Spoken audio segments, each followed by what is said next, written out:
So hello everybody, this is Paras Mishra. आज के इस वीडियो में मैं आपको हरियाणा सिविल सर्विसेज के सिलेबस के बारे में बताने वाला हूँ। सब कुछ जानेंगे इसके बारे में। हम एज क्राइटेरिया हो गया आपका, क्या क्या सिलेबस है, कितने मार्क्स का आता है, कितने घंटे का पेपर होता है, कितने स्टेप्स होते हैं, कितने टाइप के होते हैं, और ये हम लेटेस्ट 2023 के हिसाब से कर रहे हैं। ठीक है, तो ये मैं आपको बताने वाला हूँ कितने मार्क्स का होता है, टोटल इंटरव्यू कितने मार्क्स का होता है, और एज रिलैक्सेशन क्या है, जनरल वालों के लिए क्या है, SC ST वालों के लिए क्या है। तो सब कुछ डिटेल में जानेंगे। इस वीडियो को देखने के बाद आपको शायद ही कोई वीडियो देखने की ज़रूरत पड़े।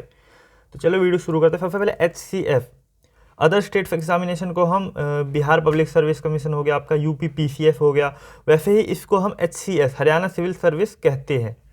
ठीक है, इसको हम HPSC Haryana public service commission भी कभी कभी कह देते हैं। ठीक है, तो सबसे पहले बात करते हैं स्टेज की। तो जैसा आपका UPSC का एग्ज़ाम होता है, प्रीलिम्स, मेंस और पर्सनैलिटी टेस्ट, जिसको हम इंटरव्यू भी कहते हैं।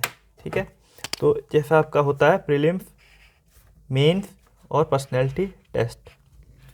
तो ये हो गया हमारा 3 स्टेप्स होते हैं एग्ज़ाम के। प्रीलिम्स आप क्वालिफाई करोगे, उसके बाद मेंस आपको देना पड़ेगा, फिर पर्सनैलिटी टेस्ट।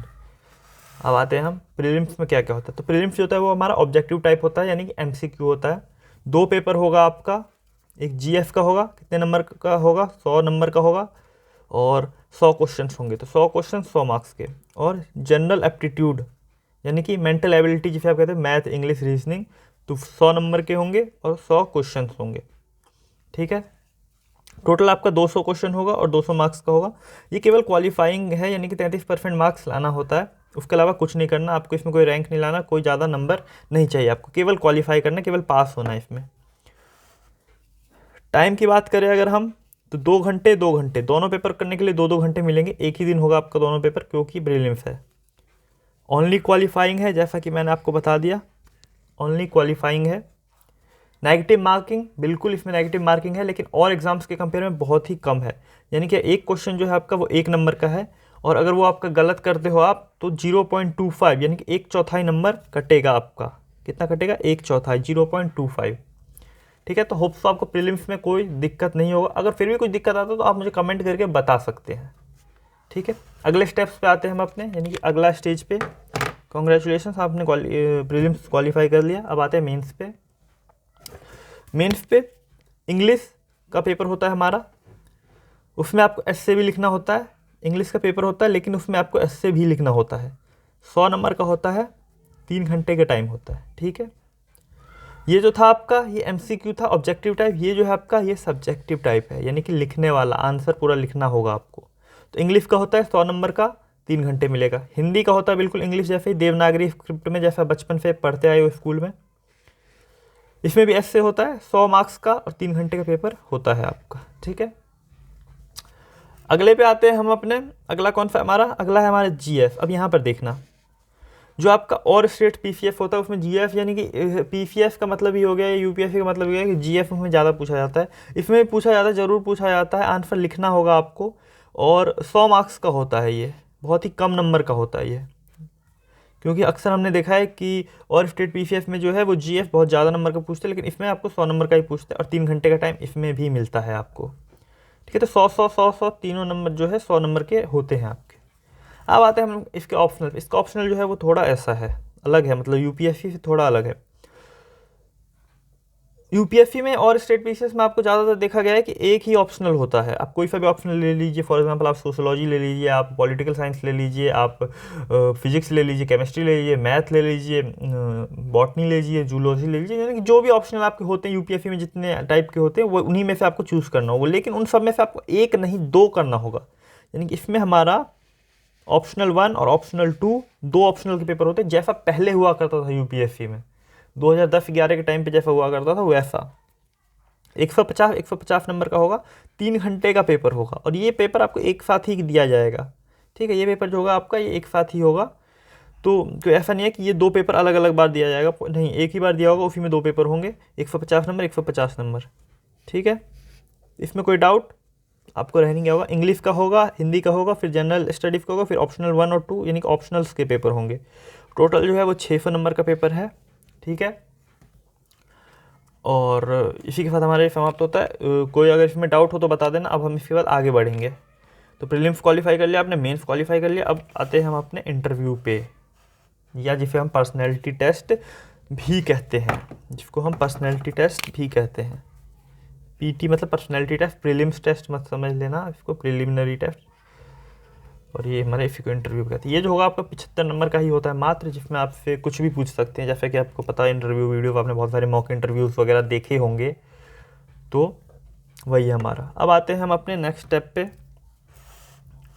तो प्रीलिम्स हो गया, मेंस हो गया, इंटरव्यू हो गया। अब बात करते हैं टोटल कितने नंबर का, क्योंकि हमारा प्रीलिम्स क्वालिफाई था तो इसके नंबर नहीं जुड़ेंगे, इसमें आपके नंबर जुड़ेंगे। फॉर एग्जांपल आपने 600 में से 300 नंबर लिए, 350 400 जो भी लिए, और मान लो आपने इंटरव्यू में कुछ नंबर लिए, जैसे कि 30-40 नंबर इंटरव्यू में ले लिए, तो वो जुड़ जाएंगे। तो 600 प्लस 75, मीन्स का 600, पर्सनैलिटी टेस्ट का 75, और ये दोनों जुड़ के बनेगा हमारा 675 मार्क्स। तो 675 मार्क्स का टोटल पेपर जो होगा आपका, वो कितने का नंबर का होगा, 675 नंबर का। इन 675 में आपके जितने भी नंबर आएंगे तो उस हिसाब से आपको आपकी पोस्ट दे दी जाएगी, चाहे वो आपका डीएसपी का पोस्ट हो, या फिर आपका ए ग्रेड तहसीलदार का पोस्ट हो, या फिर आपका एसडीएम का पोस्ट हो, तो वो आपको इसी के बेस पे दिया जाएगा। तो इतने में हमारा कोई डाउट नहीं रह जाना चाहिए, ठीक है।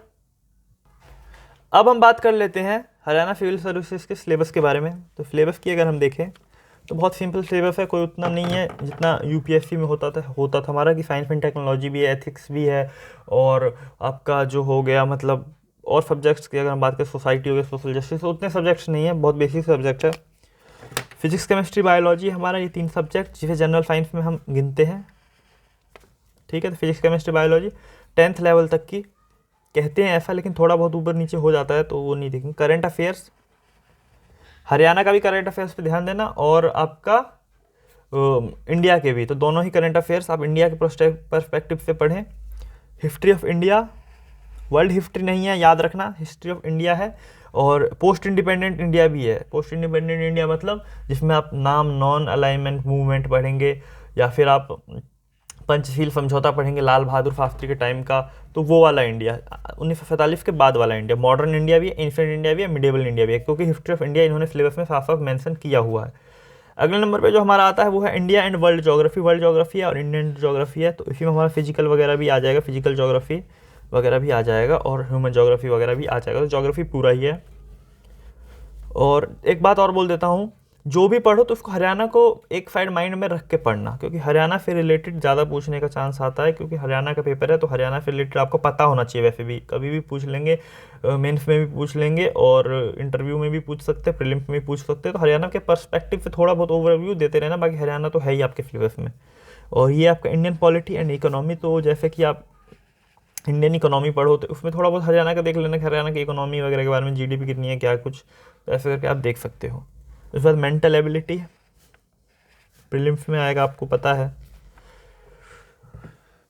मेंटल एबिलिटी के बाद जिसमें आपका रीजनिंग वगैरह, थोड़ा बहुत मैथ वगैरह, इंग्लिश वगैरह ये सब है। तो उसके बाद हरियाणा की बात करें हम, तो ये देखो ये हमारे यहाँ पे इंपॉर्टेंट हो जाता है। अगर मैं हरियाणा की बात करूँ आपसे, तो ये देखो ये हरियाणा, तो इसमें हरियाणा क्या, आप social, economic and cultural institute, economy and people and language of Haryana, इतना मत देखो, आप सीधा समझो history of Haryana, geography of Haryana, economics of Haryana, polity of Haryana, और साथ ही साथ हरियाणा के बारे में सब कुछ ही आपको पता होना चाहिए, बेसिक वगैरह, हरियाणा का रहन सहन, कल्चर वगैरह, ये सब, ठीक है। तो ये था हमारा। बात कर लेते हैं एज लिमिट की। तो देखो सबसे मेन जो होता है हमारा वो जनरल वालों का ही होता है। तो 21 साल से लेकर 42 साल की एज में अगर आप है तो आप अप्लाई कर सकते हैं। और एक और बात बताता हूँ, आपका ग्रेजुएशन हो जाना चाहिए किसी भी डिग्री से, चाहे आपने बीए करा हो, बीएससी करा हो, बीटेक करा हो, बीटीएम किया हो, या फिर आप बीबीए करा हो, कोई सा भी एक बैचलर जो है डिग्री हो जाना चाहिए, यूजी आपने किया हुआ हो। एक्सेप्ट डीएसपी के लिए, यानी डीएसपी का पोस्ट आपको नहीं मिल सकता अगर आप 40-42 साल के हैं, तो ऐसा कुछ क्राइटेरिया है जनरल वालों के लिए। और ये जो है आपका ये SC/ST वालों के लिए है 21 साल से 45 साल, अनमैरिड फीमेल 21 साल से 45, मतलब सबको 2-3-4 साल का रिलैक्सेशन दिया हुआ है इसमें। तो ये जो है हमारा सिलेबस हो गया डिटेल्ड एनालिसिस। अगर आपको कोई डाउट रह गया, अभी भी पोस्ट के बारे में बता देता हूँ मैं आपको, लिखा नहीं है मैंने लेकिन मैं बताया तो पोस्ट, इसमें SDM है, DSP है, और साथ साथ A ग्रेड का तहसीलदार है, ब्लॉक डेवलपमेंट ऑफिसर है। तो ये सारे पोस्ट है, इसमें बहुत सारे पोस्ट है, 11-12 पोस्ट है टोटल। तो होप सो वीडियो अच्छा लगा होगा। मिलेंगे फिर नई वीडियो में, जब तक के लिए फिर जय हिंद। और कुछ भी डाउट हो तो कमेंट करके पूछना, बेझिझक रिप्लाई जरूर करूँगा। जय हिंद।